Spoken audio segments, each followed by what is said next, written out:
thing, Cliff, in my heart, as Chris Zimba, a father of children who are going to inherit this Zambia when I am long gone, and I've said to my 3 children, you are not doing your first degree outside this country. You will do your first degree here in Zambia. If you go to University of Zambia, great. If you go to University of Lusaka, if you go to CBU, great. You're going to do your first degrees in Zambia. And I want them to find universities that are functional. I want them to find universities not where in a semester or in a term now, because Unza is in terms, every term they need to prepare themselves to experience tear gas. What kind of an institution is that? What kind of a country is that? I don't want that for my children. I do not want that. I don't want my children to go to a university where there are 17 of them in one room. I don't want that. They don't have bed space there. 3 of them, 17 of them in one room. I don't want that. So in my heart, as a passionate Zambian and someone who is rooted, I don't have any other place. This is my country. This is my home. I feel that Zambia needs a new vision, and that new vision cannot be generated by the older generation. They are already in their future. They are already in their future. We can create Wakanda. We can. You know? Yeah. No, we are the people that can do that. People who will be dead in 10 years or 5 years cannot plan for the future.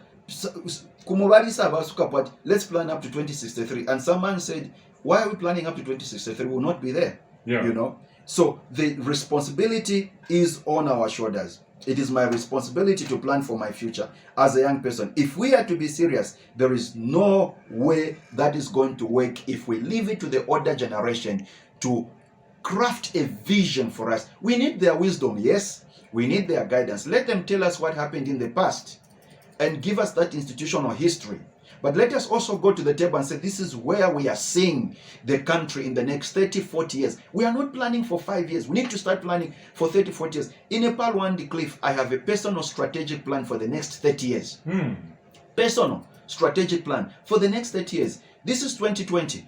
In 2000, I sat down and crafted out a plan for 10 years. In 2010, I sat down, reviewed my strategic plan, and planned for the next 10 years up to 2020. I can tell you I'm 90% on course, 2020. So now I have planned for the next 30 years of my life. Number, inengo muntu in my own capacity as an individual, can plan for my life and can plan for my family. How much more a country? This is why I'm saying let us take leadership with the seriousness and the gravity that it deserves. We, the youth, must begin planning for this nation. We must begin looking out how families can have jobs that pay well enough for decent living. Other nations are achieving this, and we should as well. A new bold vision is what we need. And this, Cliff, is a topic on its own. And if you can allow me, next week we can look at just what kind of Zambia we should be pushing as young people. Where do we see it? Why am I talking about young people? We are the majority. Yeah. Why am I talking about young people? We are the ones that are used. Why am I talking about the young people? We are the same ones that destroy our country.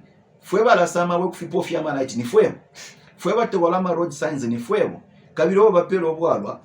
during the election period is the young people. And yet we are such a power force. And for me, my appeal, let's rise up and realize the potential that we have and the fact that we can transform this nation by taking up leadership. Kinako. The time is now. Yes.